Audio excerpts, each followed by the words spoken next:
Welcome back दोस्तों। Discuss करते हैं इंपॉर्टेंट करंट अफेयर्स क्वेश्चन और उनसे जुड़े इंपॉर्टेंट फैक्ट्स को। नमस्कार, मैं हूं Abhay Singh, current affairs for exam से। WDMMA 2026 में दुनिया भर में किस देश की वायुसेना तीसरे स्थान पर रही? आपके ऑप्शन है फ्रेंड, IAF, PLAAF, RAF या JASDF। इसका सही जवाब है IAF, भारतीय वायुसेना। दोस्तों, WDMMA global air power rankings 2026 में IAF को थर्ड रैंक मिली है। इस ग्लोबल इंडेक्स में भारतीय एयरफोर्स ने चाइना के PLAAF को आउट परफॉर्म किया है। चलिए अगले प्रश्न पर आते हैं। 2026 में रॉयल सोसाइटी की दूसरी भारतीय महिला फेलो कौन बनी है?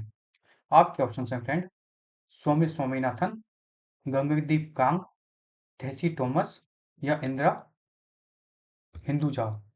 इसका सही जवाब है दोस्तों सौम्या स्वामीनाथन। ये है श्री सौम्या स्वामीनाथन। दोस्तों, सौम्या स्वामीनाथन को हाल ही में रॉयल सोसाइटी फेलो इंडक्ट किया गया है। यह सम्मान पाने वाली वह देश की दूसरी महिला वुमेन साइंटिस्ट बनी है। उन्होंने पिछले सालों में पेडियाट्रिक ट्यूबरकुलोसिस रिसर्च और वैक्सीन डेवलपमेंट में कमाल का काम किया है। चलिए अगले प्रश्न पर आते हैं।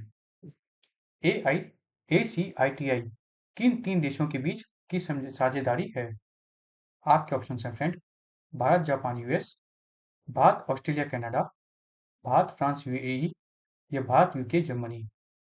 इसका सही जवाब है दोस्तों भारत ऑस्ट्रेलिया और कनाडा। दोस्तों, भारत ऑस्ट्रेलिया और कनाडा ने ट्राइलेटरल टेक्नोलॉजी पार्टनरशिप ACITI को ऑफिशियली लॉन्च किया है। यह जॉइंट इनिशिएटिव इमर्जिंग टेक्नोलॉजीज और ग्लोबल सप्लाई चेन को सिक्योर करने में हेल्प करेगा। इस डील के अंदर ऑस्ट्रेलिया और भारत को यूरेनियम एक्सपोर्ट में लॉन्ग टर्म साझेदारी देगा। चलिए अगले प्रश्न पर आते हैं। International centre for civilisation studies का उद्घाटन किस शहर में किया गया है? आपके ऑप्शन हैं फ्रेंड, ताशकंद, अस्थाना, बिश्केक या दुशानबे। इसका सही जवाब है दोस्तों बिश्केक।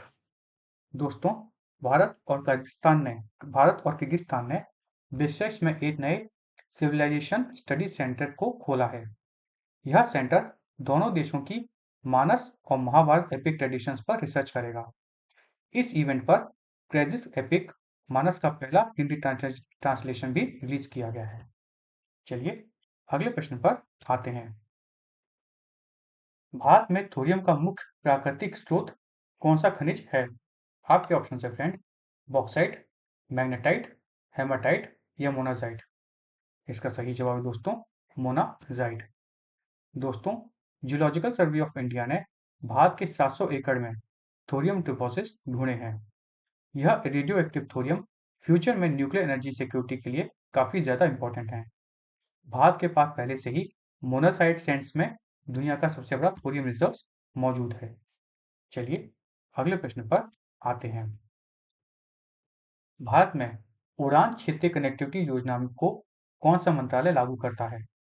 आपके ऑप्शन हैं friend, railway, civil aviation, road transport या टूरिज्म। इसका सही जवाब दोस्तों सिविल एविएशन। दोस्तों, इस बारे में हम इसलिए पढ़ रहे हैं क्योंकि आंध्र प्रदेश के श्रीकुलम डिस्ट्रिक्ट में मॉडिफाइड यूरान स्कीम के अंडर ग्रीनफील्ड एयरपोर्ट बनेगा। इस रीजनल एविएशन कनेक्टिविटी स्कीम का मेन टारगेट देश में 100 नए एयरपोर्ट बनाना है। यह प्रोजेक्ट 2 फेजेस में 1383 एकड़ पर एयरपोर्ट अथॉरिटी द्वारा बनाया जाएगा। चलिए अगले प्रश्न पर आते हैं। कौन सा ब्रॉडबैंड प्रोजेक्ट समृद्ध ग्राम डिजिटल सेवा मॉडल को सपोर्ट करता है? आपके ऑप्शन हैं फ्रेंड, भारत नेट, हंस, मेघराज या डिजी लॉकर। इसका सही जवाब है दोस्तों भारत नेट। दोस्तों, डिपार्टमेंट ऑफ टेलीकम्युनिकेशन के समृद्धि ग्राम प्रोजेक्ट ने WSIS प्राइज 2026 में ग्लोबल विनर टाइटल जीता है और इसलिए हम इस बारे में पढ़ रहे हैं। यह project Bharat net broadband connectivity के थ्रू ग्रामीण इलाकों में डिजिटल इनकर्शन को बढ़ावा देता है।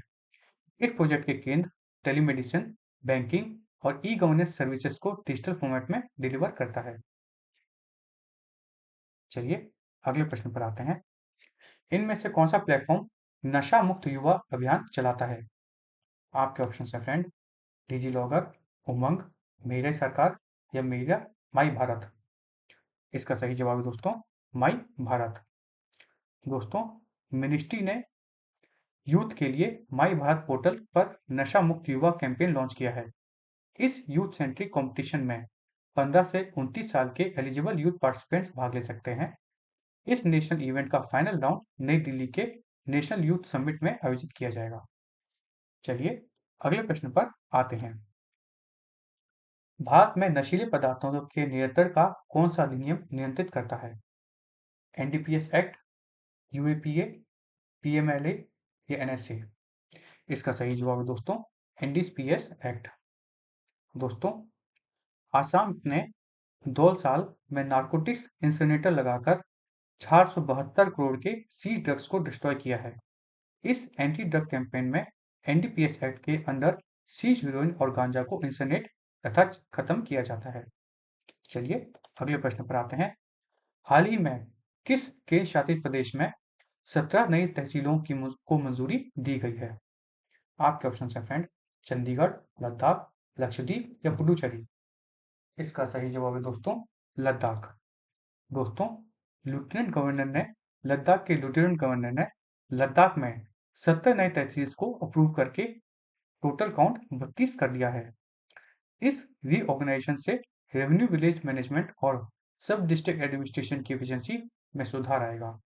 आपको कमेंट सेक्शन में लद्दाख के एलजी का नाम बताना है।